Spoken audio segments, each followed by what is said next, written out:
네, 반갑습니다. 물리치료사 임원환입니다. 우리가 허리가 아픈 환자들, 특히 협착증 환자들에게 극기 운동을 많이 시키고 있는데, 걸을 때 통증이 온다라는 거죠. 다리가 터질 듯이 아픈데도 계속 걸어야 하느냐라고 하는 부분입니다. 근데 상식적으로 생각해도 아픈데 어떻게 걷겠어요, 사실. 못 걷거든요. 알아서 자기가 주저앉는데 어떻게 걷겠어요. 근데 시간이 좀 지나면은 이 몸에 힘을 빡 주면서 억지로 걸어갑니다. 허리를 엉구저 약간 숙이고, 배와 척추 길이에 힘을 빡 준 상태에서 엉덩이에도 물론 힘을 주겠죠. 그래서 이렇게 참고 걸어갈 수는 있는 모양이더라고요. 근데 그렇게 걸어가면 처음에는 100m 정도 걸어가던 게 지금 조금도 못 걷습니다. 통증을 참고 걸으면 걸을수록 걸어갈 수 있는 거리가 늘어나는 것이 아니라 오히려 상태가 더 악화되기 때문에 더 못 걷습니다. 그리고 협착증이 왜 생기는지 아세요?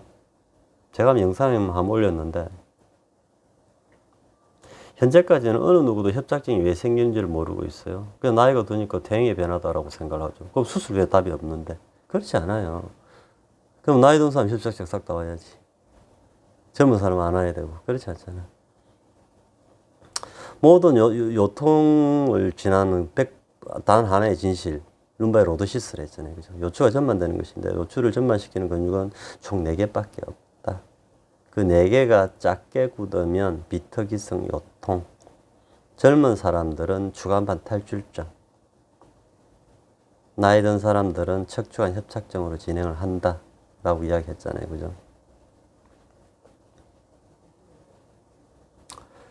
그래서 이 통증이 오면 이 척추관 협착증은 두 가지 전형적인 증상이 있습니다. 하나는 쇼핑카트 증후군, 허리를 약간 숙이면 편하고요. 두 번째는 뉴로제닉 클라우디케이션, 걸어가면 다리가 방사통이 내려와가지고 못 걸어가는 이 두 가지 증상이 있는데, 그래서 결국 지팡이를 짚게 되는 증상이에요. 근데 아까 조금 전에 말씀드렸지만 척추관 협착증이 왜 생기는지 아무도 모르고 있다고 했잖아. 근데 제가 알려드렸잖아요. 요통에 관해서 흔들리지 않는 진실 한 가지, 룸바이 로도시스 때문이고, 로도시스를 유발시키는 근육은 네 개밖에 없다라고. 그것이 작게 굳으면 비특이성 요통, 많이 굳으면 젊은 사람들은 추가 탈출증, 중장년 이후에는 척추관 협착증으로 진행을 합니다. 척추관 협착증 또한 룸바 로도시스 때문에 발생하는 것이고요. 로도시스를 시키는 4개의 근육이 굳어 있기 때문에 협착증이 온 거예요. 그래서 그 4개의 근육을 얼마나 빨리 풀어내느냐의 싸움인데요. 걷는 운동을 한다면 허리를 쭉 편 상태에서 고관절이 익스텐션 되게, 하이퍼 익스텐션 되게 걸을 수만 있다면 걸으면 됩니다. 근데 힙이 약간 플렉션 된 상태에서 걷게 되면 일요소스가 스트레칭이 되지 않기 때문에 걷는 효과가 없다라는 것입니다. 오히려 물 안에도 띄워놓고 다리가 쭉쭉 고관절이 뒤로 쭉쭉 뻗어지게, 하이퍼 익스텐션 되게 걸을 수가 있다면 더 좋겠죠. 아니면 하니스를 걸어가지고 트레드밀 위에서 보행을 시키는 것이 좋겠죠. 우리 병원에도 있거든요. MTS라고 해가지고. 그 하니스에 걸어 약간 공중을 부양을 시켜버리는 것입니다.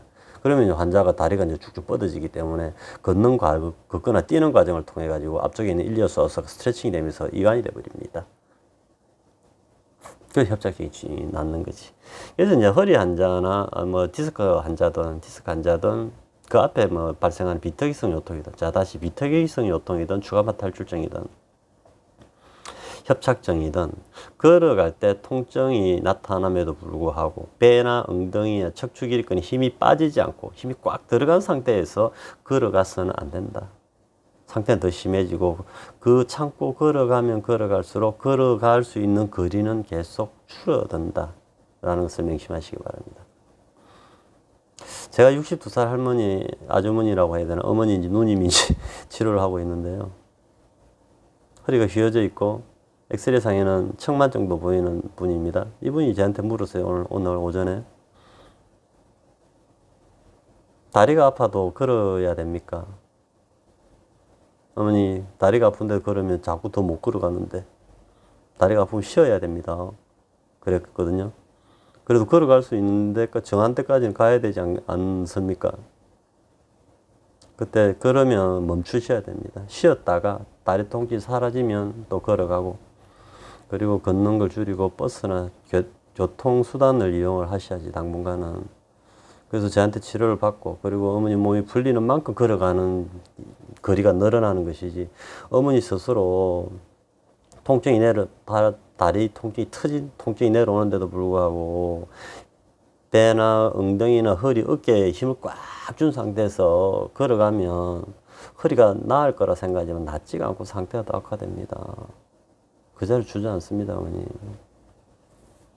그런 말을 들은 적이 있어요. 그래서 어머니, 그 어떤 운동을 해도 좋은데 통증을 참고 하지 마세요. 라고 이야기하죠. 그리고 몇 가지 이제 운동을 가르쳐 드리고 집에서 꼭 하시라고 했는데요. 우리 이제 저는 압니다. 근육이 이게 어떤 액션을 취했을 때 근육이 늘어나는 통증인지 근육이 수축되면서 저 콘센트로 짧아지면서 나타나는 통증인지를 아는데 짧아질 때 나타나는 통증 해서는 안 되고요. 스트레칭 될 때 나타나는 땡기는 듯한 통증이 나타나는 동작들은 계속 하면 이제 근육이 풀려가는데 일반인들은 그걸 잘 구분을 못 해요.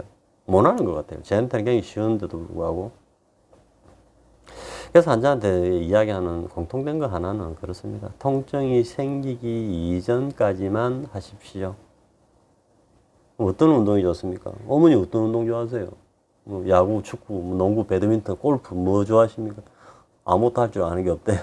그러면 나이트클럽에 춤이라도 추러 가십시오. 라고 이야기하는데 농담 삼아 하는 거죠.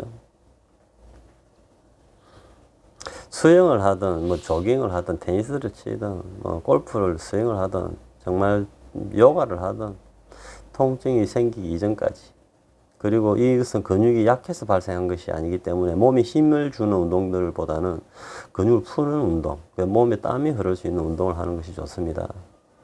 그러면 하고 싶으면 가십시오.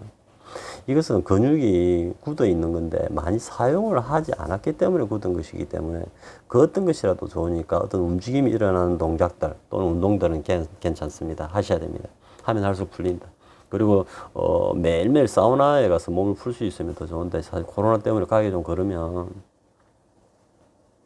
산책이라도 하시고 운동을 하셔야 된다. 그리고 걸어갈 때 속도를 좀 빠르게 좀 걸어가시고 등산을 가고 싶으면 등산을 가시고 친구를 만나고 싶으면 친구를 만나러 가십시오 라고 이야기를 하죠. 아프다고 집에서 계속 들러오 계시지 마시고 그런 겁니다. 그래서 통증이 생기기 이전까지 가는 것이다. 모든 운동들은. 그리고 하시고 저는 또 한마디 그렇게 이야기하는데 치료는 제가 합니다. 라고 이야기하죠. 어머니 스스로 집에서 어떤 자기 스스로 치료를 해보겠다고 어떤 시도를 하지 마라. 상태가 더 악화된다. 라고 하는 거죠. 대신에 하고 싶은 거 하십시오. 대신에 통증이 생기기 전까지. 그리고 치료는 어머니가 아니라 내가 한다. 라고 말씀을 드립니다. 네, 이상으로 마치겠습니다. 네, 감사합니다.